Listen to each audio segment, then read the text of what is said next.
একটা ছোট গরুর বাচ্চা ছিল, নাম ছিল টুকটুক। টুকটুক তার মা গাবিকে খুব ভালোবাসত। দুজন মিলে গ্রামে একটা ছোট্ট টমেটোর ক্ষেত করেছিল।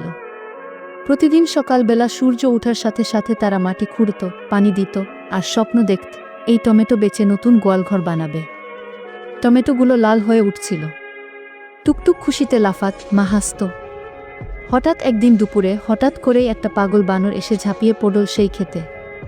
সে গাছ ভেঙে ফেল, টমেটো মারিয়ে দিল, সব কিছু তছনছ করে দিয়ে গেল। টুকটুক ভয়ে কাঁদতে লাগল। মা চুপচাপ তাকিয়ে রইল, কিছু বলল না। ক্ষেতের মাঝখানে দাঁড়িয়ে দুইজন চুপচাপ দেখল তাদের স্বপ্নগুলো মাটির সঙ্গে মিশে গেল। একটা ছোট গরুর বাচ্চা ছিল, নাম ছিল টুকটুক। টুকটুক তার মা গাবিকে খুব ভালোবাসত। দুজন মিলে গ্রামে একটা ছোট্ট টমেটোর ক্ষেত করেছিল। প্রতিদিন সকালবেলা সূর্য ওঠার সাথে সাথে তারা মাটি খুঁড়ত, পানি দিত, আর স্বপ্ন দেখত এই টমেটো বেচে নতুন গোয়ালঘর বানাবে। টমেটোগুলো লাল হয়ে উঠছিল। টুকটুক খুশিতে লাফাত, মা হাসত। হঠাৎ একদিন দুপুরে হঠাৎ করেই একটা পাগল বানর এসে ঝাঁপিয়ে পড়ল সেই ক্ষেতে। সে গাছ ভেঙে ফেল, টমেটো মারিয়ে দিল, সব কিছু তছনছ করে দিয়ে গেল।